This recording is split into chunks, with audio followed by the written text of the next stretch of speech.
रखिए। प्रथम तो ये निर्धार करिए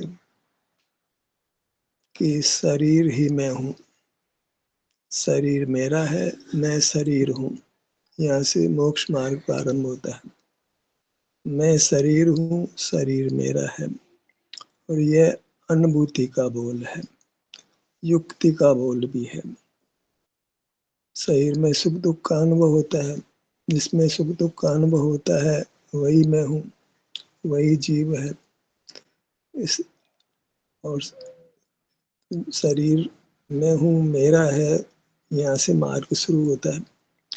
बस इतना कि यह शरीर अनुभूति स्वरूप है, अनुभव करने वाला, अनुभव में आने वाला, दिखने वाला देखने वाला नहीं है, सूंघने वाला सूंघने में आने वाला नहीं है, चखने वाला चखने में आने वाला नहीं है, छूने वाला छूने में आने वाला नहीं है, सुनने वाला सुनने में आने वाला नहीं है। ये तो सब पुद्गल के रूप जानो। क्योंकि हमारे में पुद्गल मिला है तो हमको ये भ्रांति होती है कि ये शरीर है, सो मैं नहीं हूँ। आंखों से निर्णय नहीं कराना है, इंद्रियों से निर्णय नहीं करना है, अनुभव से निर्णय करना है। आगम कहता है मैं शरीर नहीं हूँ, शरीर अलग है, जीव अलग है। गुरु भी कहते हैं कि शरीर अलग है, जीव अलग है। और युक्ति और अनुभव कहते हैं कि शरीर ही मैं हूँ। अब आगम की बात माननी है कि गुरु की बात माननी है या युक्ति अनुभव की बात माननी है, ये फैसला हमारा है। हम आज तक आगम की बात मानते आए, गुरु की बात मानते आए हैं और युक्ति और अनुभव को झुठलाते आए हैं। वही हमारा नुकसान होता है, हम मार्ग से भ्रष्ट हो जाते हैं।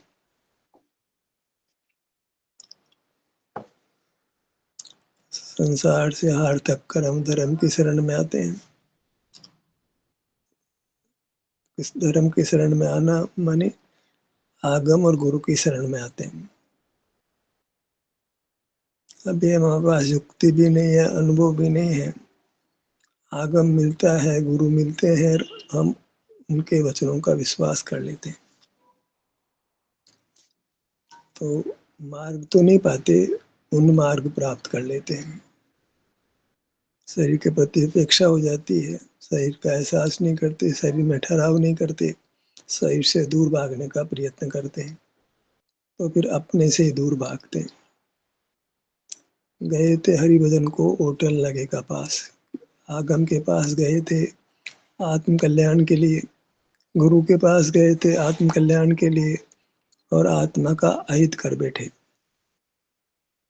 क्योंकि हमने आगम गुरु के वचनों को बिना युक्ति से तोले, बिना अनुभव से तोले विश्वास कर लिया,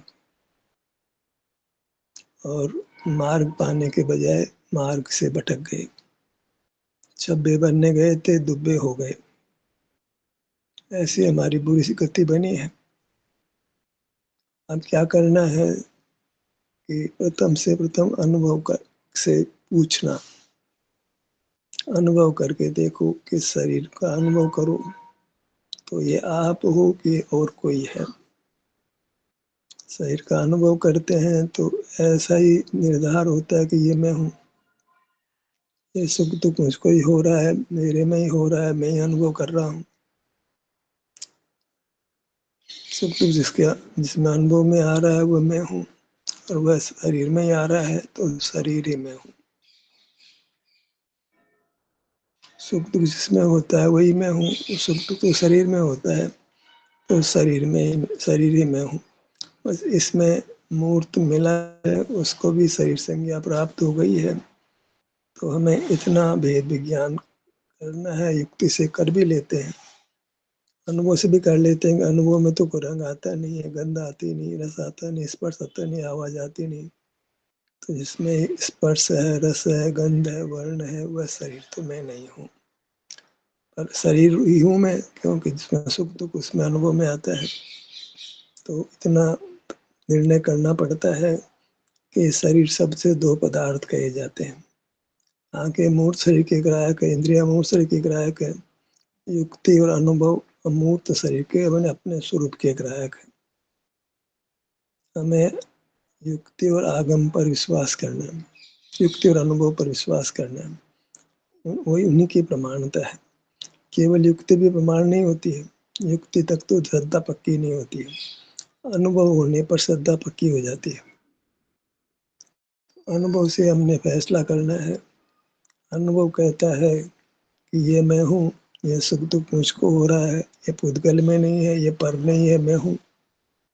इस अनुभूति का विश्वास करके हमें अपने शरीर का अनुभव करना है, एहसास करना है, संवेदन करना है, और यहाँ से मार्ग चलता है, प्रारंभ होता है। शरीर का एहसास करना है, फिर शरीर में ठहरना है। इससे ही संसार के सर्व दुखों का नाश होकर परमात्मा से प्राप्त होगी। शरीर का एहसास करते हैं तो सुख अनुभव में आता है, कदाचित कर्म के विपाक हो तो दुख भी अनुभव में आता है, पर किसी पर पदार्थ का ज्ञान नहीं होता। अनुभूति ये कहती है कि ज्ञान में आना, ज्ञान करना ही तो पुद्गल के सारे का पुद्गल में है, ये मेरा स्वरूप नहीं है। ज्ञान मेरा स्वरूप नहीं है, ज्ञान का ज्ञेय बनना भी मेरा स्वरूप नहीं है। मैं ज्ञायक भी नहीं हूँ, मैं ज्ञेय भी नहीं हूँ, मैं तो संवेदक हूँ, संवेद्य हूँ। अनुभव में आता हूँ, अनुभव करता हूँ। तो अनुभव में आता हूँ, अनुभव करता हूँ, ये मेरा स्वरूप है। मैं ज्ञाता हूँ, ज्ञेय हूँ, ये मेरा स्वरूप नहीं है। प्रमेय नाम का धर्म मेरे में नहीं, ज्ञान नाम का धर्म मेरे में नहीं। मैं किसी अन्य के ज्ञान में नहीं आता हूँ, मैं मेरे अनुभव में आता हूँ, मेरे स्वयं के ज्ञान में भी नहीं आता हूँ। ज्ञान तो मेरा स्वरूप ही नहीं हो, पुद्गल के सहारे का है, सो मेरा स्वरूप नहीं। मेरा स्वरूप तो संवेदकपना है, अनुभव करना है। अनुभव से मेरी प्रसिद्धि है, मेरी ख्याति है। ज्ञान से मेरी ख्याति नहीं है, ज्ञान तो मुझे पीठ देता है।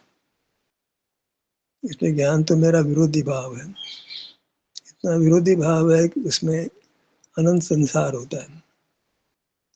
एक अनादि से ज्ञान में रहे और संसार बना रहा, तो ज्ञान तो संसार का उत्पादक है।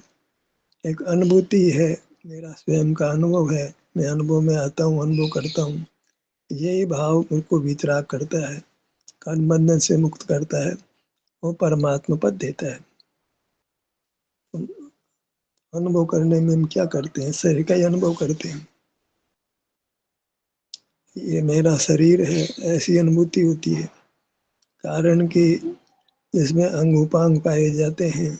जो मनुष्याकार है वही तो शरीर है। तो मनुष्य है वो शरीर रूप से मनुष्य है। मैं मनुष्य तो हूँ, अब इसमें कोई दो राय नहीं है।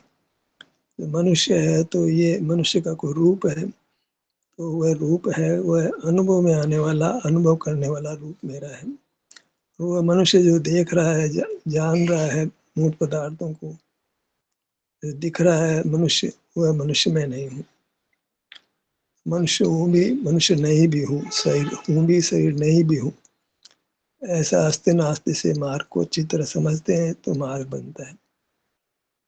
जिसको ज्ञान सही रूप से कहता है वह मैं नहीं हूँ, अनुभूति इसको सही रूप से कहती है वह मैं हूँ। इस प्रकार ज्ञान का बोल अलग है, शरीर का बोल, अनुभूति का बोल अलग है। हमें ज्ञान के बोल को नकारना है, अनुभूति के बोल को स्वीकार करना है। ज्ञान तो विभाव है, विभाव से आत्मकल्याण नहीं हो सकता है। अनुभूति हमारा स्वभाव है, अनुभूति से हमारा कल्याण हो सकता है। एक भेद विज्ञान, ज्ञान और अनुभव के बीच में भेद विज्ञान करना है। युक्ति तक तो हमने बहुत ज्ञान का सहारा लिया है, शास्त्र पढ़े हैं, गुरु का प्रवचन सुनते हैं, स्वयं भी प्रवचन करने लगते हैं, और प्रवचन में सुनने में सर्वत्र युक्ति पाई जाती है, पर वहां तक तो हमारा हित नहीं हुआ, क्योंकि यहाँ तक ज्ञान का ही बोलबाला था, जो कि हमारा विभाव था, जो कि हमारा स्वरूप नहीं था, जो कि संसार का उत्पादक था। उसका हमने जन्म जन्म में सहारा लिया, पर मार्ग नहीं बना, संसार ही बनता रहा। मार्ग बनता है अनुभूति से, अनुभव से, संवेदन से, और वह अनुभव संवेदन हमको अपने शरीर का होता है। कोई पर पदार्थ का नहीं होता है। आत्मा करके तो हम जानते ही नहीं है कि आत्मा क्या है। आगम कहता है कि आत्मा तो ज्ञान है, ज्ञान स्वरूप है, बल स्वरूप है, केवल ज्ञान स्वभाव ही है, केवल बल स्वभाव ही है। ऐसा तो हमको अनुभव में आता नहीं है। अनुभव करते हैं तो न तो कोई ज्ञान है, न मन बल है, न वचन बल है, न काय बल है। वहाँ तो एक सुख का अनुभव है, शांति है, आकुलता नहीं है, राग द्वेष नहीं है, बंध नहीं है। और बंधन दिखाई नहीं पड़ता, अकेला ही अनुभव में आता है। दो हो तो बंधन हो, अनुभव में तो आप अकेला ही अनुभव में आता है। मैं तो निर्बंध स्वरूप हूँ, मैं राग द्वेष रूप भी नहीं हूँ, मैं ज्ञान रूप भी नहीं हूँ, बल रूप भी नहीं हूँ। इस प्रकार बंध से होने वाले भावों से जीव विरक्त होता है और अब निर्बंध स्वभाव को, जो कि अनुभव रूप है, उसको अंगीकार करता है। इससे इसी प्रकार मोक्ष मार्ग चलता है, बढ़ता है, पूर्ण होता है। जब शरीर हमारा है तो अपने आश्रय से मोक्ष मार्ग बनता है। शरीर का ही आश्रय करते हैं, अनुभव में आने वाला, अनुभव करने वाला शरीर का आश्रय करते हैं। तो चूंकि वह सुख स्वरूप है, हमको सुख का अनुभव होने लगता है और दुख का विदाई हो जाती है। सुख अनुभव में आता है तो दुख अनुभव में नहीं आता है। दो विरोधी भाव एक साथ नहीं हो सकते। तो सुख चाहिए तो क्या करना है कि अपने शरीर का एहसास करना है, अनुभव करना है, तो सुख होगा, दुख नहीं होगा। क्योंकि शरीर सुख स्वभाव ही है तो एहसास करने से सुख होगा। बाहर तो ज्ञान है, वो तो पराधीन है, उसका विश्वास तो अच्छी तरह छोड़ देना, उसमें कोई शंका नहीं रखनी है। ज्ञान को अपने स्वभाव में शामिल नहीं करना, इसी प्रकार बल को अपने स्वभाव में शामिल नहीं करना। उद्गल शरीर मिला है तो बल की अनुभूति होती है, उद्गल शरीर मिला है तो ज्ञान की अनुभूति होती है, ज्ञान होता है, बल होता है। ये तो क्षणिक भाव है जो पुद्गल के संबंध से होते हैं। जब पुद्गल का संबंध छूट जाता है तो ये नहीं होते। केवल विग्रह गति में भी जहाँ पुद्गल शरीर नहीं है, मूल शरीर इंद्रिया नहीं है, तो वहाँ भी ज्ञान और बल तो नहीं पाया जाता है। ये तो पुद्गल का साथ संबंध है, वहीं ज्ञान और बल उदित होता है। तो ये तो बंध भाव है, जीव के स्वभाव नहीं है। बंध भाव वही मलिन भाव है, पर भाव है, विपर भाव है, विपरीन भाव है, विभाव है, वही दुख का जनक है। उसका विश्वास छोड़ना है। अपने शरीर का एहसास करके अपने शरीर को बंधन रहित करते हैं तो हमको सुख का अनुभव होता है। सुख तो चाहिए, मार्ग कितना सरल हो गया कि हमको शरीर का एहसास करना है, जैसा भी अनुभूति होती है उसको स्वीकार करना है। बाहर आते हैं तो फिर पदार्थ हमको मोहित करते हैं। मुख्य रूप से तो हम उनके आकर्षण में आते हैं। कभी प्रतिकूल होता है तो विकर्षण होता है, उनसे दूर भागते हैं। बहुधा समय तो मनुष्य पर्याय, त्रियंश पर्याय में देखते हैं कि विषय सुहावने लगते हैं तो हम विषयों की ओर दौड़ते हैं, मूल पदार्थों की ओर दौड़ते हैं। और मूल पदार्थों में सुख नहीं है तो सुख अनुभव में नहीं आता है। हम खाली रह जाते हैं, कोरे रह जाते हैं, सुख के बजाय दुख होता है। इंद्रियों का भरोसा नहीं कर सकते हैं क्योंकि वे ज्ञान पैदा करती है, वे अनुभव पैदा नहीं करती है। मन भी अनुभव पैदा नहीं करता है, वचन भी अनुभव पैदा नहीं करता है, काया चेष्टा भी अनुभव पैदा नहीं करती है।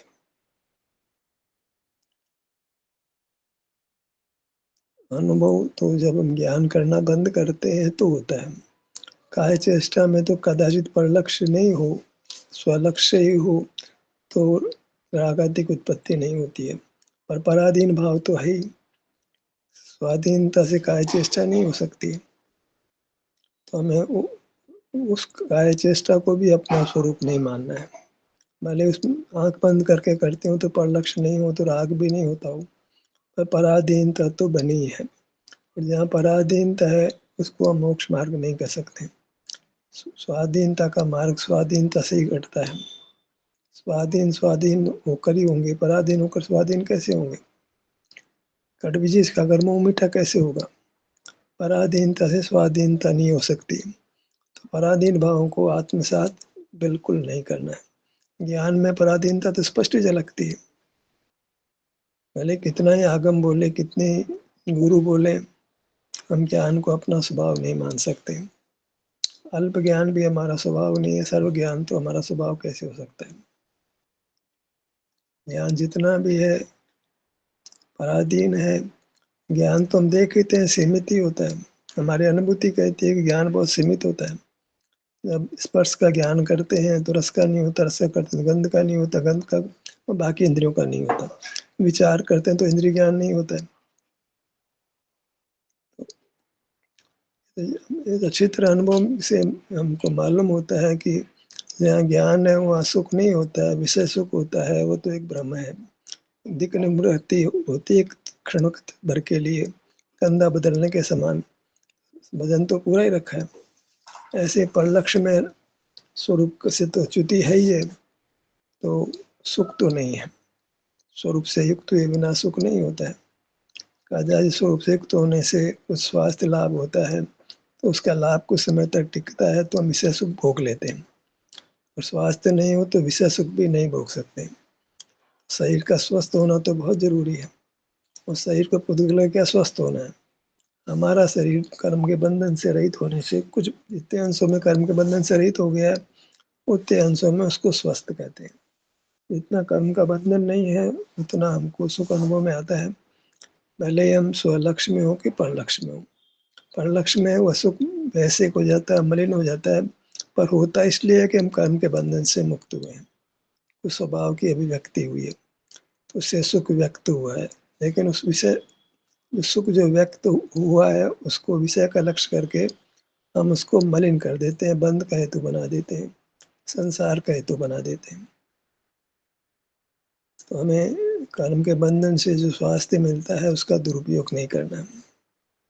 इंद्रियां मिलती है, शरीर में इंद्रियों का सुख लगता है, विषयों का सुख लगता है, तो ये जो मूर्त के सारे जो हम ज्ञान में खड़े हो जाते हैं, तो जितना अर्जित स्वास्थ्य है वही हमारे खतरे के लिए बन जाता है।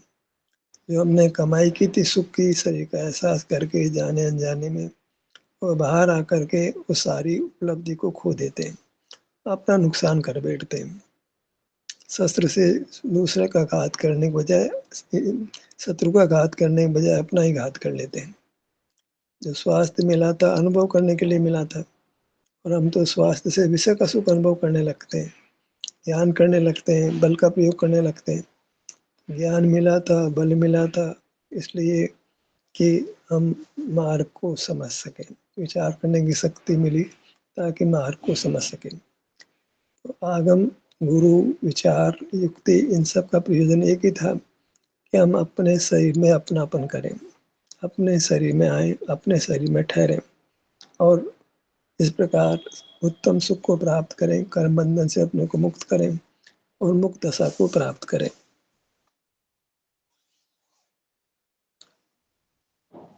ये बात अनुभव से नक्की हो जाती है।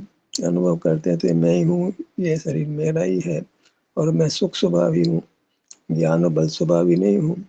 बाहर में तो आकुलता होती है, कर दुख बढ़ता है, ऐसा सब कुछ अनुभव से जान लेते हैं। तो वृत्ति सहज ही पे पर के जानने से खिसकती है। भले अनादि संस्कार से और अभी कमजोरी होने से हम पर पदार्थों को जानने भी लगते हैं, पर ये कमजोरी कब तक है। जो जो शरीर का एहसास करते हैं कमजोरी मिटने लगती है, और एक समय ऐसा आ जाता है कमजोरी पूरी मिट जाती है, और अब शरीर का, बाहर के शरीर से ज्ञान करना बाहर वो अपने आप ही समाप्त हो जाता है। बाहर के शरीर के सहारे से विचार करना, बोलना, काय चेष्टा करना स्वमेव समाप्त हो जाता है। फिर हम केवल अनुभूति रूप रहते हैं।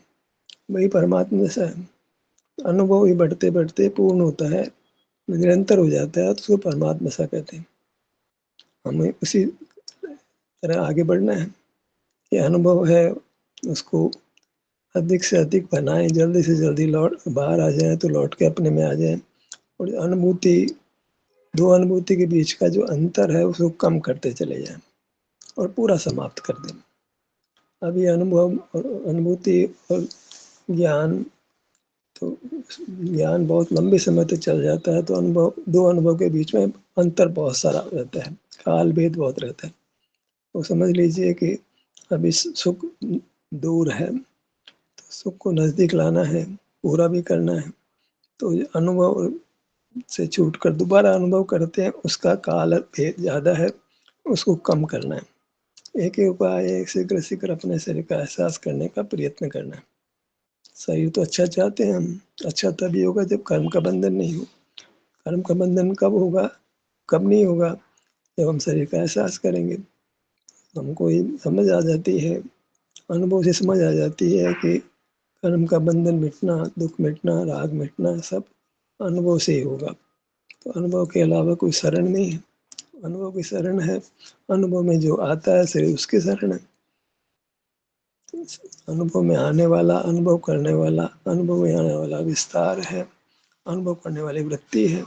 वृत्ति स्वयं ही सुखरूप होकर अनुभव में आती है, तो वो वास्तव में वहाँ फिर विस्तार वृत्ति का भेद ही समाप्त हो जाता है। आपका अनुभव करता है, ज़्यादा विकल्प की गुंजाइश नहीं रहती है। कौन अनुभव करने वाला, कौन अनुभव में आने वाला, एक समझ की स्तर तक ये बात चलती है। बाद में तो एक अनुभूति है, वहाँ विस्तार वृत्ति का विकल्प ही नहीं रहता, एक सुख का अनुभव रहता है। सुख का अनुभव यही जीव का स्वरूप है, पर उसका कोई क्षेत्र होता है, इसमें कार्य होता है। वह जीव का अपना क्षेत्र है, जिसमें यह सुख का अनुभव रूप कार्य होता है, सुख होता है। ऐसा हमारा स्वक्षेत्र है, इसमें सुख का अनुभव होता है, हम सुख का अनुभव करते हैं। ऐसा ही जीव का स्वरूप है, मेरा स्वरूप है। ऐसा निर्धार करके हम अपने स्वक्षेत्र में आते हैं, ठहरते हैं और सुख भोगते हैं, शांति भोगते हैं, शरीर को स्वस्थ बनाते हैं, रोग आदि से मुक्त करते हैं, वेदना से और अनेक प्रकार के कष्टों से हम मुक्त करते हैं। राग आदि का भी दुख है, अनेक प्रकार के दुख है, शुद्धा तृषा का दुख है, उस सब से हम अपने आप को मुक्त करते हैं। एक ही विधि से कि मैं अनुभव करने वाला हूँ, अनुभव में आने वाला हूँ, ये मेरा स्वरूप है। ज्ञान करने वाला नहीं हूँ, बल करने वाला नहीं हूँ, ज्ञान में आने वाला नहीं हूँ। ऐसा आप निर्धार करते हैं, तो फिर हम ज्ञान से विरक्त होते हैं। तो जो इस कार्य से विरक्त होते हैं वो कार्य में नहीं होता है। इस कार्य को बुरा जान लिया जाए, वह कार्य फिर नहीं होता है। सहज जीव की ऐसी प्रवृत्ति होती है, जिस कार्य में दुख होता है उसको छोड़ता है, जिस कार्य में सुख होता है उसको वो करता है। ये नैसर्गिक है। जीव, सभी जीव प्रयत्न करते हैं, सुख के लिए करते हैं। भ्रम से मिथ्या उपाय करते हैं, अलग बात है। सारा ही प्रयत्न सुख के लिए हर जीव करता है। हमें पता लगेगा अनुभव से सुख होता है, ज्ञान से दुख होता है, तो फिर ज्ञान नहीं करते हैं, अनुभव करते हैं। ये लक्ष्य बन जाता है, जीवन का ये लक्ष्य बन जाता है, ज्ञान से बचना है और अनुभव करना है। एक ही लक्ष्य रह गया, ज्ञान से बचना है, अनुभव करना है। शरीर का अनुभव होता है, शरीर का अनुभव करना है। बाह्य पदार्थ जो भी है उनको नहीं जानना है।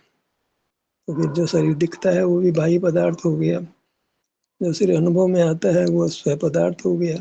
तो फिर जो शरीर दिखता है उसको देखने की बात भी समाप्त हो गई। जो शरीर अनुभव में आता है उसी की बात रह गई, वही मैं हूँ, वही मेरा स्वरूप है। तो अनुभव में आने वाले शरीर का हम अनुभव करते हैं। ये मोक्ष मार्ग का स्वरूप है, मोक्ष का स्वरूप है। इतनी बात ही करके मैं अपनी बात समाप्त करता हूँ।